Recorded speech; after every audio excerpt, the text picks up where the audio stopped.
స్త్రీ గురు స్వరూపమైనటువంటి శ్రీ నృసింహ సరస్వతి స్వామి వారు గానగాపురానికి ఏ రకంగా ఎప్పుడు చేరుకున్నారో చూసాం. గొడ్డు బర్రె పాలు ఎలా ఇచ్చిందో చూసాం.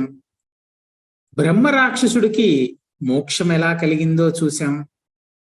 రాజు పరివారంతో సైతంగా స్వామి వారిని గ్రామంలోకి ఆహ్వానించి మఠం ఎక్కడ ఏ విధంగా నిర్మించి ఇచ్చుకున్నారో కూడా చూసాం. ఇప్పుడు ఒక చాలా అద్భుతమైనటువంటి ఒక ఘట్టము, ఒక సన్నివేశము గురు చరిత్రలో ఇటువంటి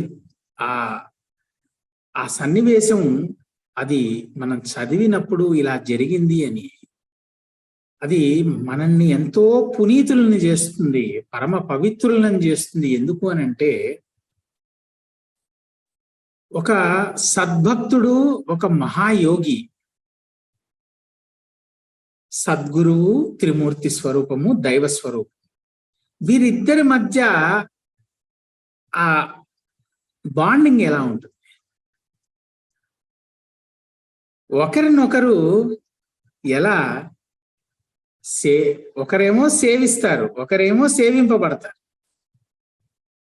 కానీ అది మానవ మాతృల కంటికి కనపడదు, మేధస్సుకు అందదు. అటువంటి ఒక దివ్యమైన ఒక అధ్యాయంలోకి అడుగుపెట్టే ముందు ఒక ప్రశ్న. భక్తులు ఎన్ని రకాలు? మీరు విన్నది కరెక్టే, భక్తులు ఎన్ని రకాలు. అదేమిటంటే భక్తులు ఏమిటి, రకాలు ఏమిటంటారా? నిజమేనండి, నేను అంటున్న మాట కాదు ఇది. మనం గమనించుకుంటే మన చుట్టుముట్టు మనకిది చక్కగా దృగ్గోచరం అవుతుంది. దృగ్గోచరం అంటే కంటికి కనబడుతుంది. నాకు తెలిసి నేను గమనించినంత వరకు కూడా భక్తులు 3 రకాలు.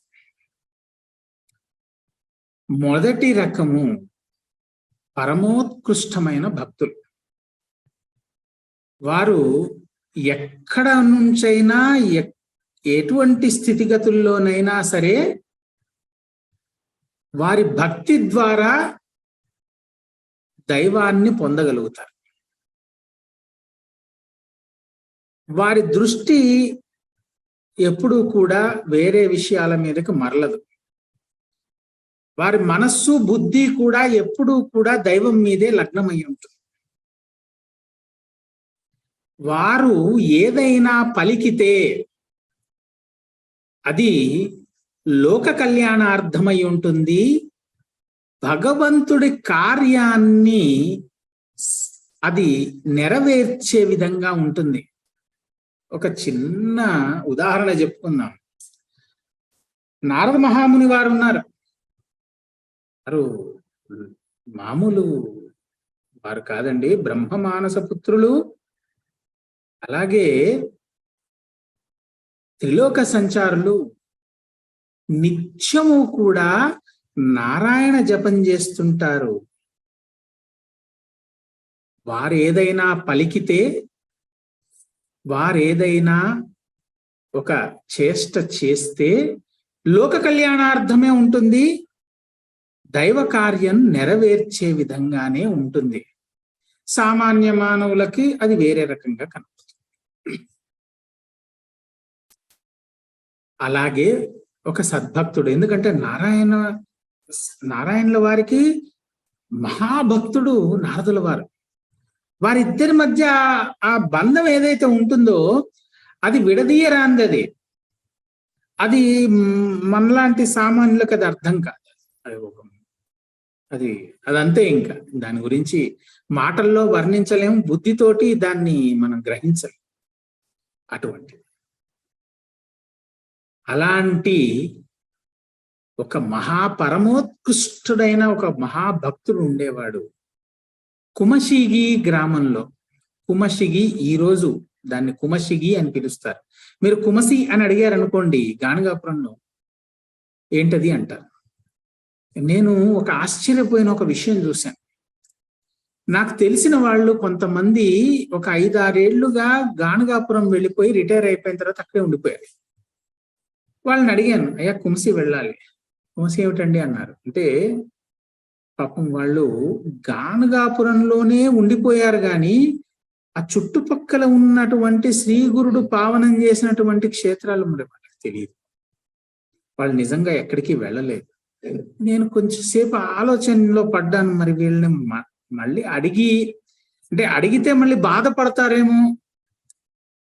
ఇప్పుడు వాళ్ళు ఒక భక్తితోటి వచ్చి ఇక్కడ ఉండిపోయారు అని చెప్పేసి మళ్ళా అలా అలా టీ కొట్టు వాడిను, ఈ హోటల్ వాడిను అడిగితే కుమ్సి ఏం కుమ్సి అని అంటారు. కుమసిగి అని అంటే వెంటనే చెప్పేస్తారు, ఓ కుమసిగియా, ఇట్లా కూడా వెళ్ళొచ్చు అఫ్జల్పూర్ నుంచి, లేకపోతే ఇలా బిజాపూర్ రూట్ లో జేవడ్గి మించి కూడా వెళ్ళొచ్చు అంటారు. అప్పుడు చెప్తారు రూట్. కానీ మన గురు చరిత్రలో కుమసి అనే రాసి ఉంటారు. ఆ కుమసిగి గ్రామంలో త్రివిక్రమ భారతి అని నృసింహావతారాన్ని సేవించేటువంటి ఒక మహాయోగి ఉండేవారు. ఈ రోజు కూడా వారి జీవ సమాధి అక్కడ ఉంటుంది. మహాత్ములు, పరమోత్కృష్ట భక్తులు వారు. భక్తులు ఎన్ని రకాలో మాట్లాడుకుంటూ వెళ్దాం. అందులో కుమసి గ్రామం సందర్శిద్దాం. అక్కడ ఆ క్షేత్రం కూడా మనం దర్శనం చేసుకుందాం. చాలా పవిత్రమైన క్షేత్రం అది కూడా. అయితే రెండవ కేటగిరీ భక్తుల్లో వీరేంటంటే ఏదన్నా ఒక దాన్ని ఆశించి వారి భక్తిని ప్రదర్శిస్తారు. అంటే దానికి వారి భక్తికి ఒక మెటీరియలిస్టిక్ డిజైర్ ఏదన్నా అటాచ్డ్ ఉంటుంది. కానీ వీళ్ళు ఏంటంటే వీళ్ళ భక్తి చెక్కు చెదరదండి. నిష్కామంగా సర్వకాల సర్వావస్థల యందు నిశ్చలమైన భక్తిని కలిగి ఉన్న వాళ్ళు పరమోత్కృష్ట భక్తులు. రెండవ రకం కేటగిరీ ఏంటంటే వీళ్ళు పరమ భక్తులే. ఒకసారి ఒక భక్తి మార్గాన్ని ఎన్నుకున్నారంటే చెక్కు చెదరరు, ఇంకా ఆ మార్గంలో నుండి బయటికి రారు. కానీ వీళ్ళకి పరమోత్కృష్ట భక్తులకి ఉన్న తేడా ఏమిటి అని అంటే ఒక మెటీరియలిస్టిక్ డిజైర్ అటాచ్డ్ అయి ఉంటుంది. దాంతో పాటు నేను ఈ స్వామి వారిని సేవిస్తున్నాను, నేను వీరినే సేవిస్తాను, నాకు ఇంకొకళ్ళు వద్దు, కాకపోతే నాకు నా జీవనానికి కావలసినవన్నీ కూడా వీరు సమకూర్చాలన్న ఒక అట్లాంటిది ఏదైనా, అంటే ఇదే అనే కాదు, అట్లాంటిది ఏదైనా ఒక మెటీరియలిస్టిక్ డిజైర్ కూడా అటాచ్డ్ ఉంటుంది. కానీ వీళ్ళ భక్తి చెక్కు చెదరదండి, భక్తి అలాగే ఉంటుంది. ఇంకా మూడో రకం వాళ్ళు, వీరికి పేరు పెట్టడం కష్టం. ఎందుకు అనంటే ఇప్పుడు నేను వెళ్ళి వాళ్ళకి చెప్తాను, ఏమండి నేను ఫలానా చోట ఫలానా ఆలయానికో క్షేత్రానికో వెళ్ళాను, అక్కడికి వెళ్ళి రాగానే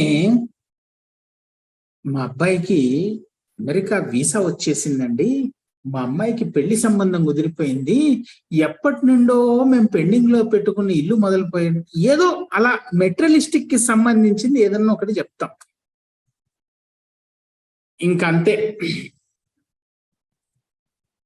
పొలోమని వెళ్ళిపోతుంటారు. నాకు కూడా ఏదో సిద్ధించిపోవాలి అక్కడ. ఇక్కడ భక్తి అనేది ఉండదు, ఆశ ఒకటే ఉంటుంది.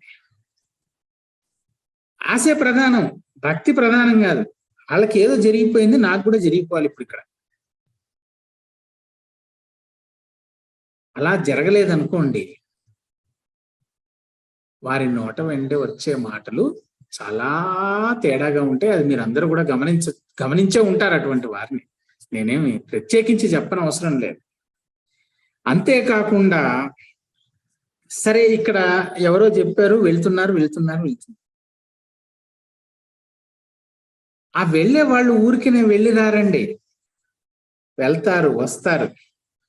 వచ్చి 10 మందికి ఒక ఎందుకంటే అక్కడ వాళ్ళది దృష్టి ఎలా ఉంటుందంటే ఇప్పుడు మా పక్కింటాళ్ళు వెళ్ళి వచ్చి మాకు ఈ రకంగా చెప్పారు, వాళ్ళకి ఇవి అయినాయి అని కళ్ళతోటి చూశారు వాళ్ళు. వీళ్ళ భక్తికి మెచ్చి అక్కడ ఏదో వాళ్ళకి సిద్ధించింది, వాళ్ళు పాపం జరిగిందే చెప్పారు. ఇప్పుడు నేను ఎక్కడన్నా చెప్పకపోతే నేను చిన్నగా అయిపోతాను, నేను తక్కువ అయిపోతానన్న ఉద్దేశంతో ఇంకా ఉన్నది లేనిది బాగా ఊదుతూ ఉంటారనమాట. ఇక్కడ భక్తి ప్రధానం కాదు, బాగా ఊదుకోవడం ప్రధానం. నేను వెళ్ళొచ్చేసాను, అక్కడ ఏదో జరిగిపోయింది నాకు. ఈ ఈ ప్రక్రియలో ఎలా ఉంటుందంటే ఉన్నట్టుండి ఇది గాలివాటం అన్నమాట. ఓకే, ఈ గాలివాటం ఎలా ఉంటుంది అని అంటే ఇంకెవరో వస్తారు, ఇంకెక్కడో ఏదో జరిగిందని చెప్తారు.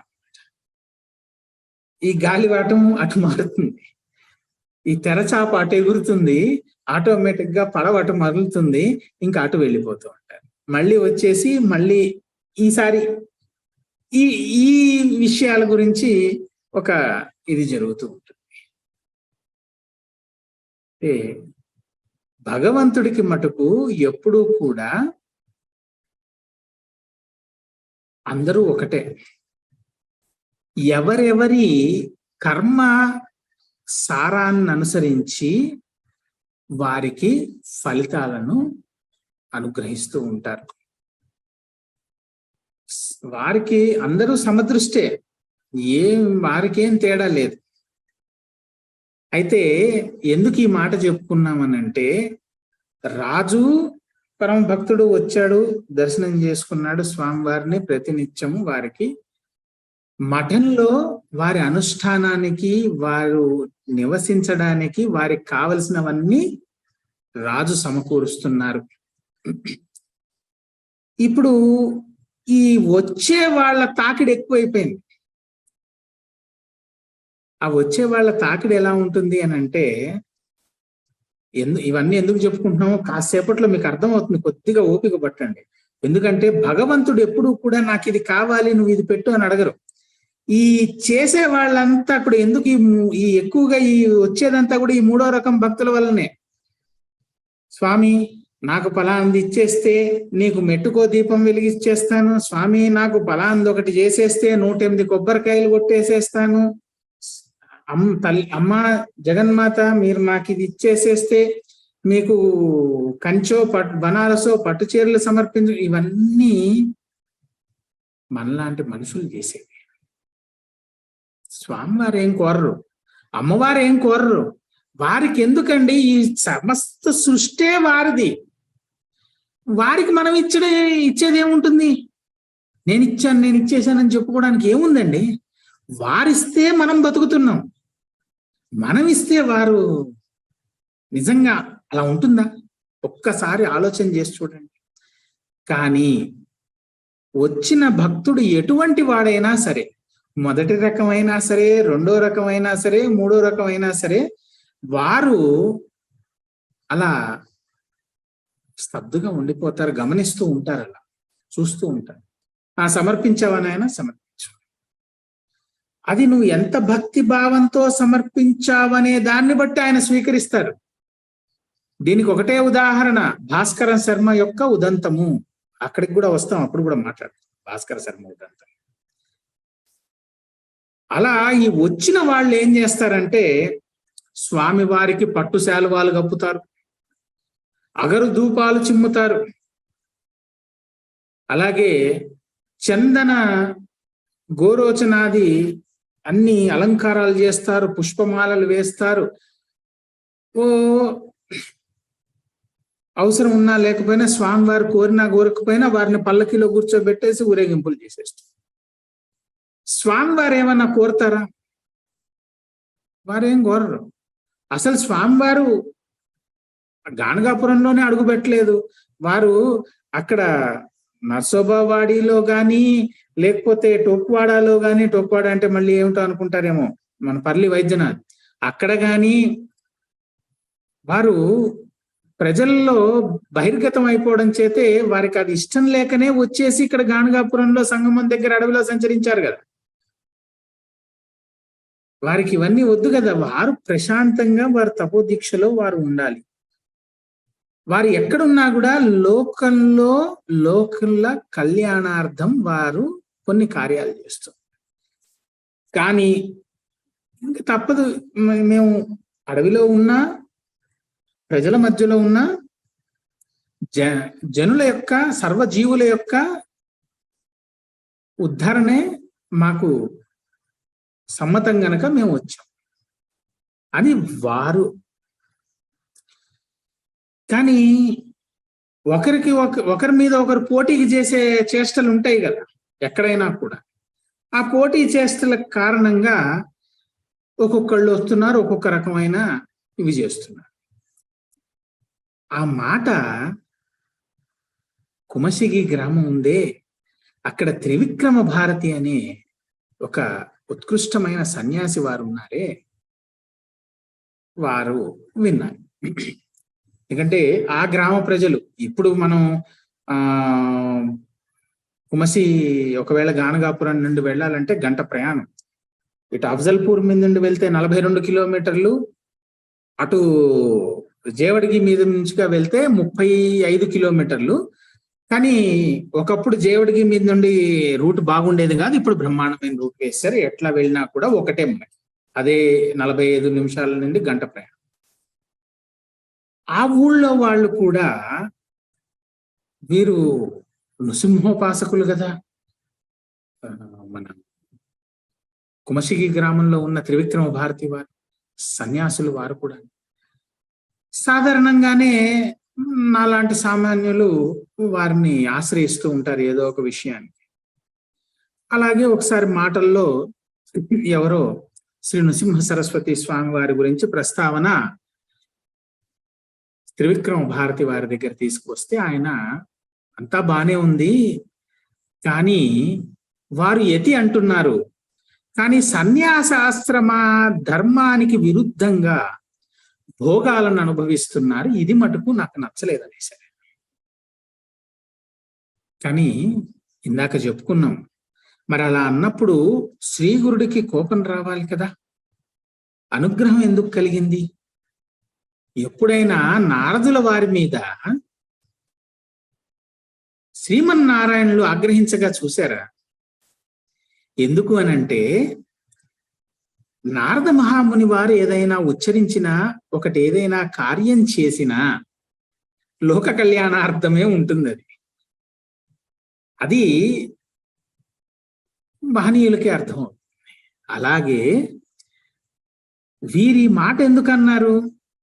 తెల్లారులేస్తే ఎవడో దారిన పోయేవాడు కూడా కుమసిగిలో వీరి ఆశ్రమం దగ్గరికి వచ్చేసి వీరేదో తపస్సు చేసుకుంటూ చక్కగా నృసింహావతారాన్ని కొలుచుకుంటూ ఉంటే, ఏమండి మీరు కూడా సన్యాసాశ్రమ ధర్మంలోనే ఉన్నారు కదా, మీరేమో ఇలా ఉన్నారు. అక్కడ గానగాపురంలో మటుకు వారు మన నృసింహ సరస్వతి స్వామి వారు మటుకు సకల రాజభోగాలు ఇస్తున్నారట, మరి అవి మీకెందుకు లేవు, మరి ఆయనకెందుకు?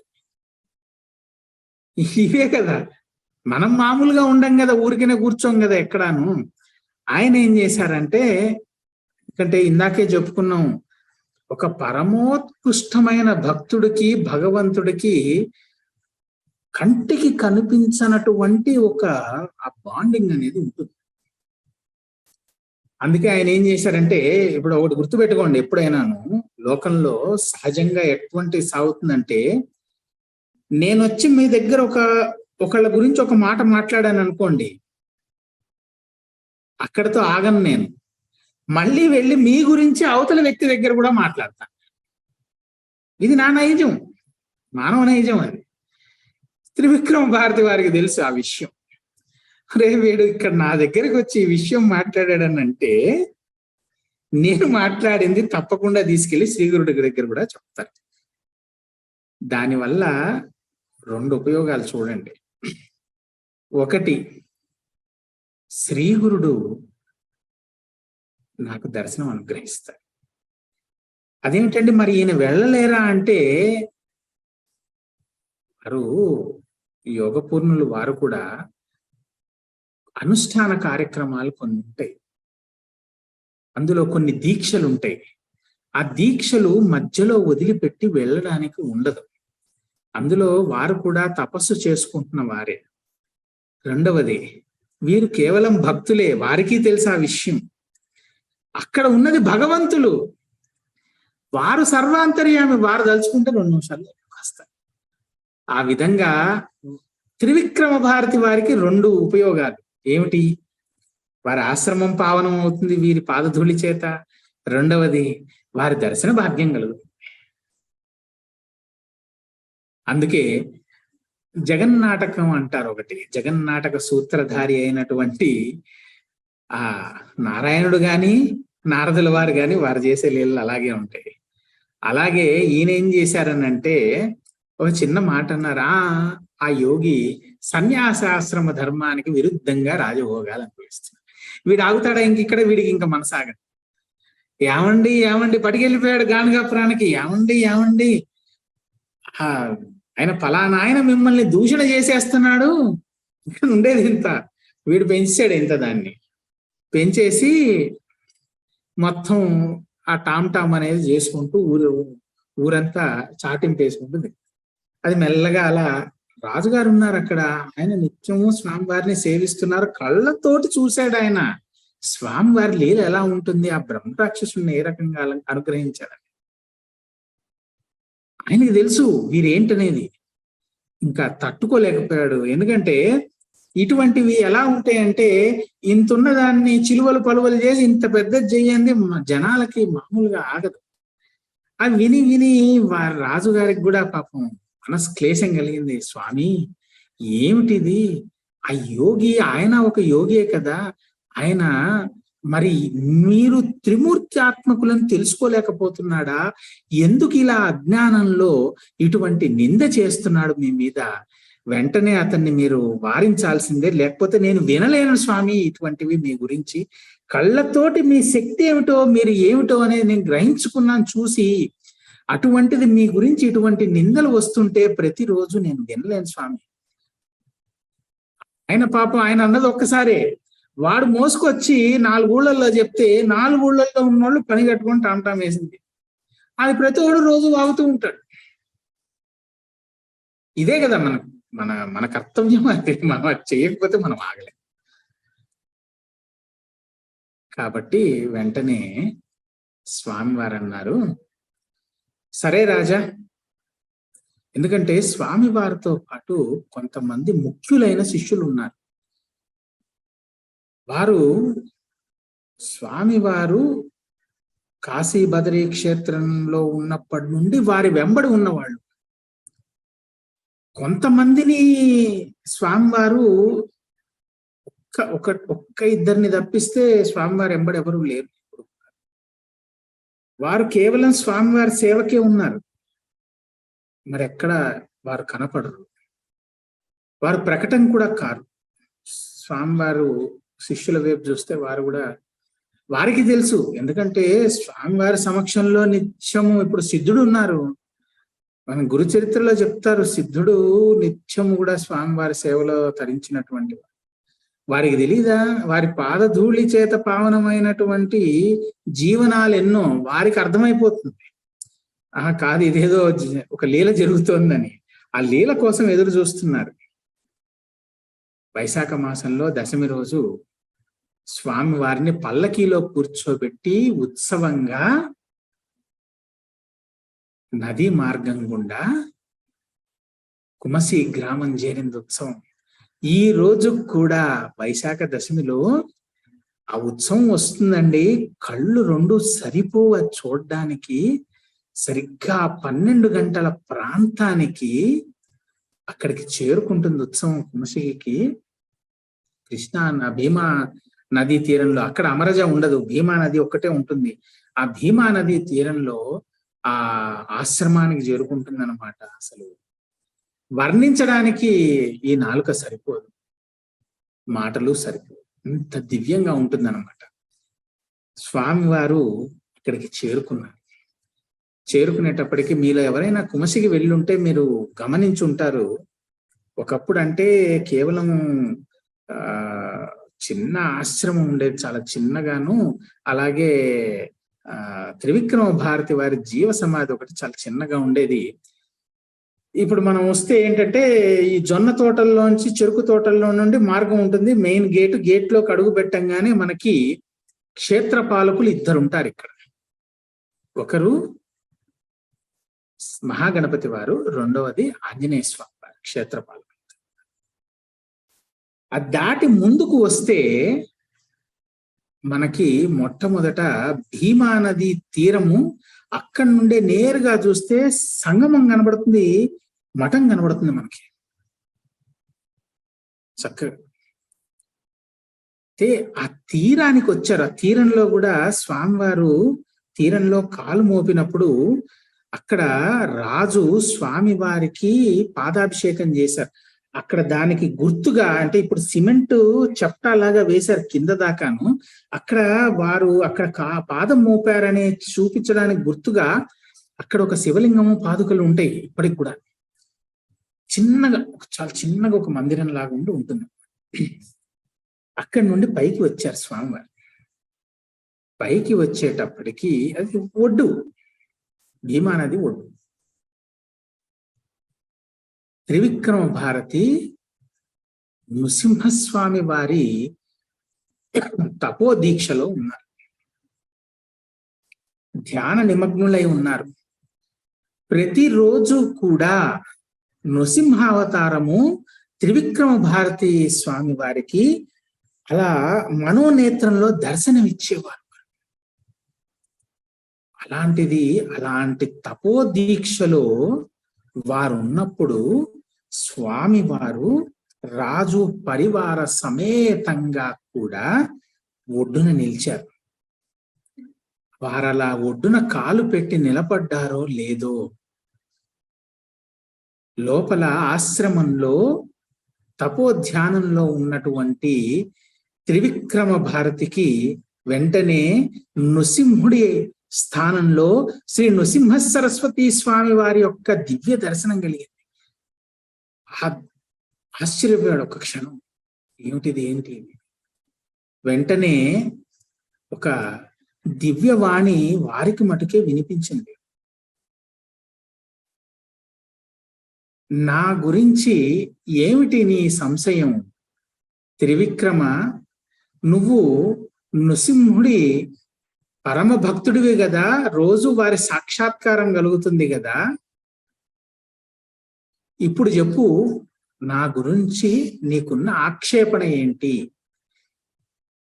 నీకై నేనే స్వయంగా వచ్చాను, ఇగో భీమా నది ఒడ్డున నిలబడి ఉన్నాను, విషయం చెప్పమన్నాడు. వెంటనే తపో ధ్యాన భంగం అయింది, లేచాడు త్రివిక్రమ భారతి. ఎన్నడూ ఇన్నేళ్లలో ఇలా జరగలేదు.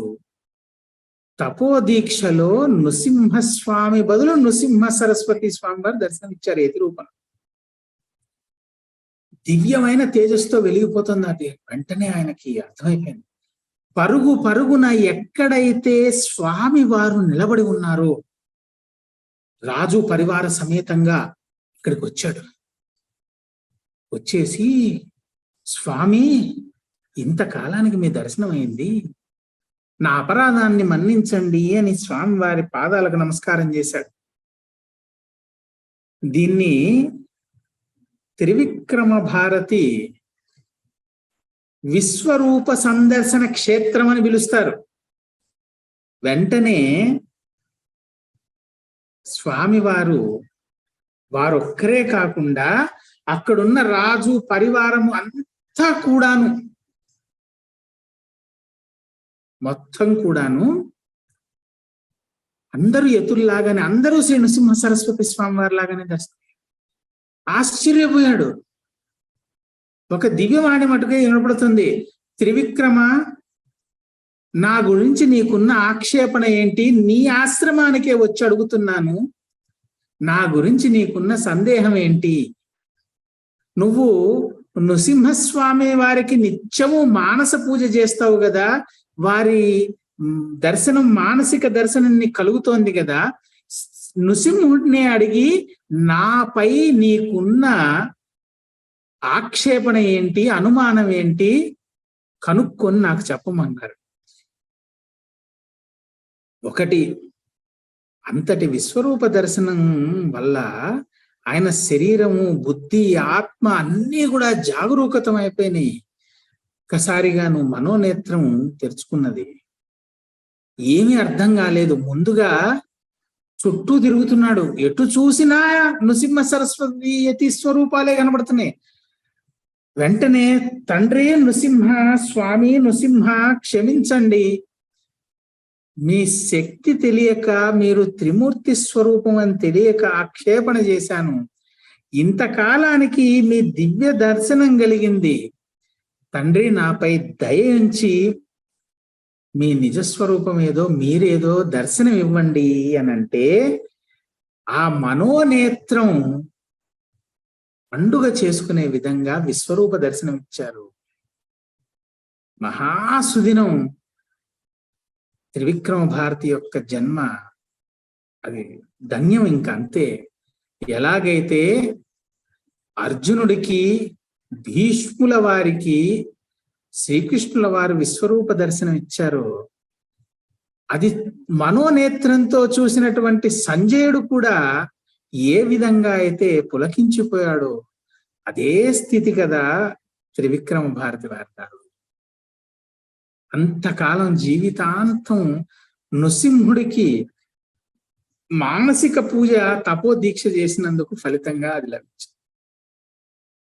వెంటనే రాజు పరివారం అంతా కూడా మళ్ళీ రాజు పరివారం లాగా కనబడ్డారు.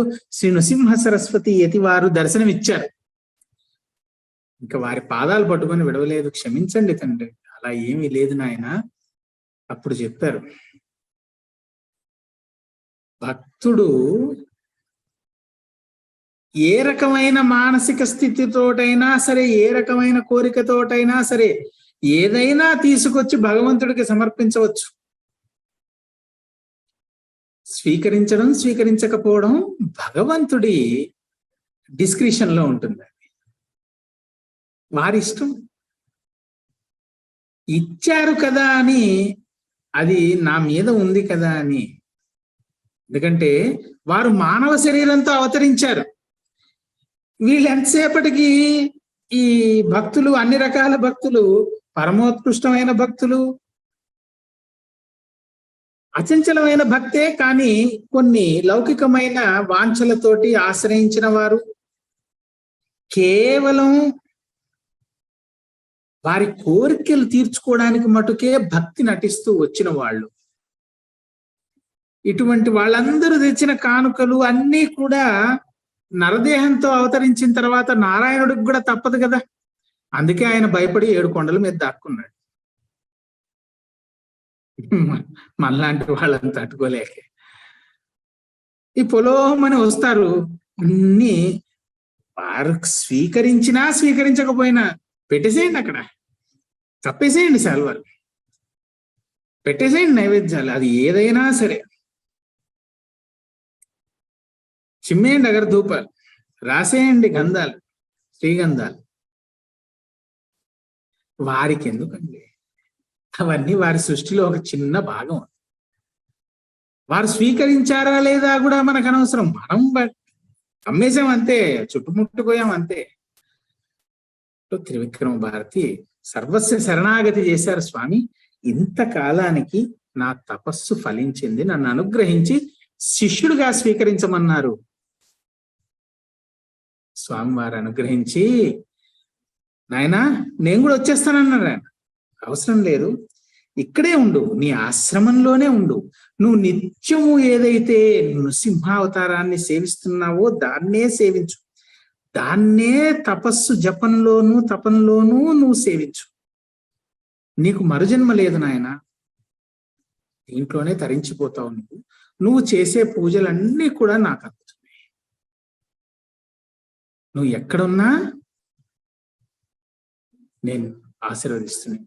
ఇక్కడే ఉండు, నువ్వు ఎక్కడికి రావక్కర్లేదు. నువ్వు తరించిపోయావు అంతే, ఇంకా నీకు వేరే ఏం అవసరం లేదు. వచ్చి మళ్ళా నాకు సేవ చేసుకోవాల్సిన అవసరం లేదు, నువ్వు చేసేది చేస్తూ ఉంటే చాలు. అంతటి దివ్యక్షేత్రం అండి కుమసిగి. ఇక్కడికి వెళ్తే ఈ మధ్యకాలంలో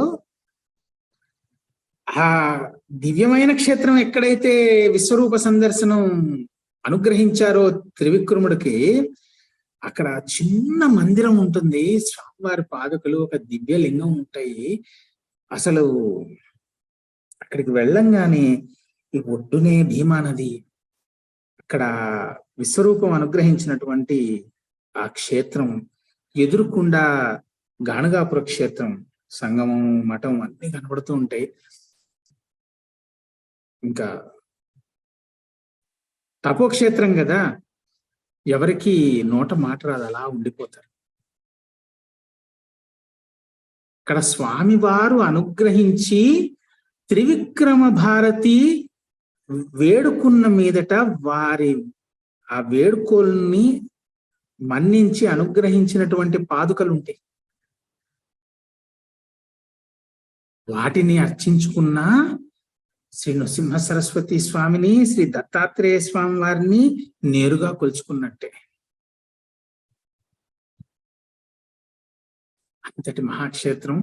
ఇప్పుడు ఆ పక్కన ఒక విశ్వరూప సందర్శన క్షేత్రంగా ఒక ఆలయం కట్టే ప్రయత్నం జరుగుతోంది. ఒక రేకుల షెడ్ అయితే ఉంది పెద్దది, అక్కడ మనం ధ్యాన మందిరం, ధ్యానం చేసుకోవచ్చు. వారి వంశీయులు ఉన్నారు అక్కడ, వారు నిత్యము కూడా అక్కడ వచ్చే వారికి. కాకపోతే ముందుగా తెలియజేయాలి, కుగ్రామం మారుమూల ఎక్కడో ఉంటుంది. మనం అదాటుగా వెళ్ళిపోయి, ఏమండి మేము ఒక 4 వచ్చేసాం, 10 మంది వచ్చేసాం, మాకు భోజనం ఏర్పాట్లు, వస్తే ఏర్పాట్లు అంటే కష్టం. అర్థం చేసుకోండి.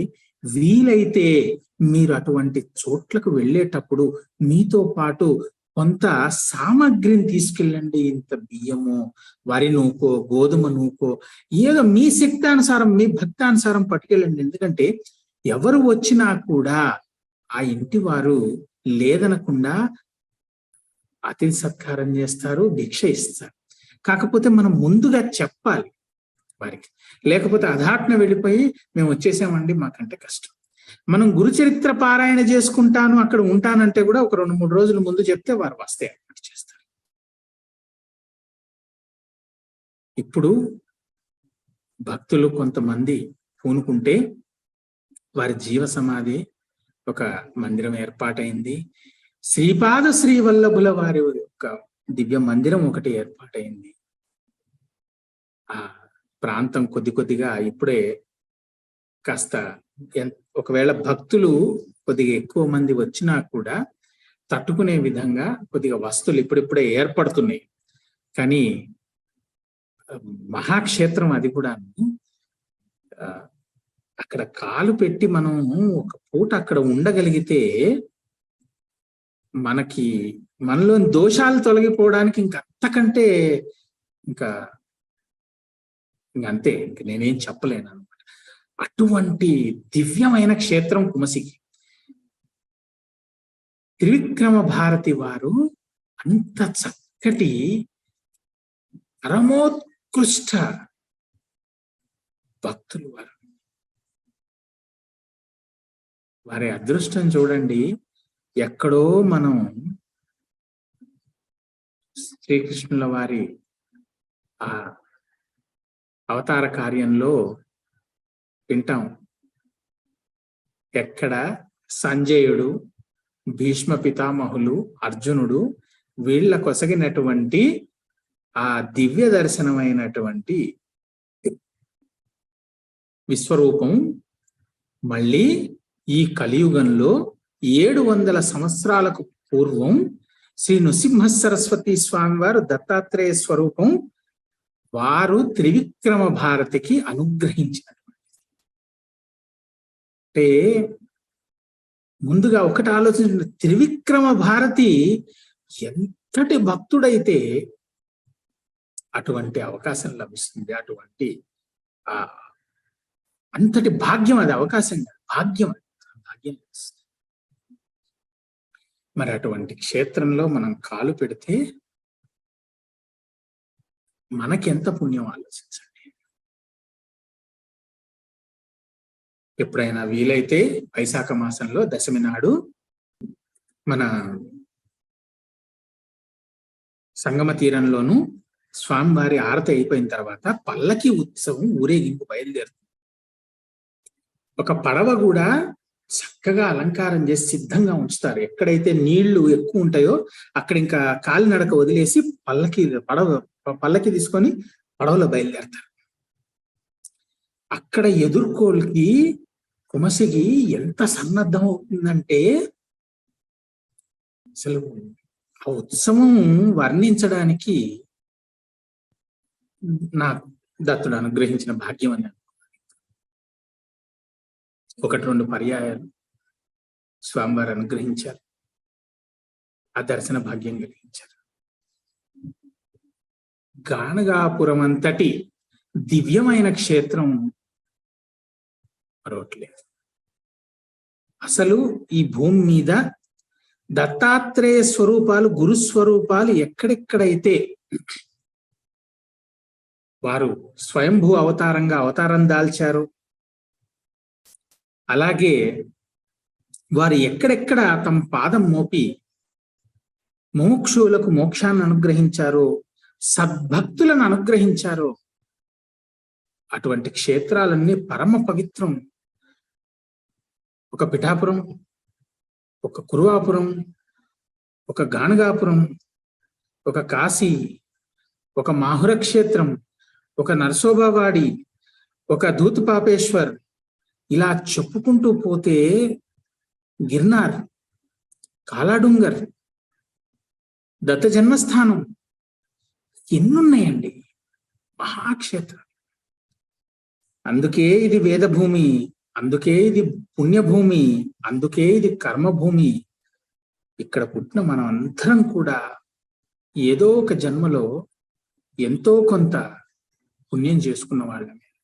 కనుకనే మనకి ఇక్కడ జన్మ లభించింది, కనుకనే మనం ఆ క్షేత్రాలు దర్శనం చేయగలుగుతున్నాం, కనుకనే మనం వాటి గురించి ఈ రోజు ఈ నాలుకతోటి ఉచ్చరించి స్మరణ చేసుకొని ఇంకాస్త పుణ్యాన్ని మూటగట్టుకునే ప్రయత్నం చేయగలుగుతాం.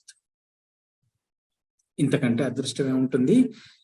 ఈసారి ఎప్పుడైనా మీరు గాణగాపురం వెళ్తే తప్పకుండా, ఒకవేళ ఇంతకు ముందు వెళ్ళకపోయి ఉంటే కుమసి గ్రామానికి వెళ్ళి అక్కడ త్రివిక్రమ భారతి విశ్వరూప సందర్శన క్షేత్రం దర్శనం చేసి రండి. వీలైతే గురుచరిత్ర పారాయణ, అలాగే స్వామివారి స్తోత్ర పారాయణలు, జపాలు కూడా. అంతకంటే మోక్ష మార్గం. శ్రీ గురు చరిత్ర క్షేత్ర యాత్రలో ఇదొక పరమోత్కృష్టమైన క్షేత్రం, పరమ పవిత్రమైన క్షేత్రం కుమసి. అవధూత చింతన శ్రీ గురుదేవ దత్త.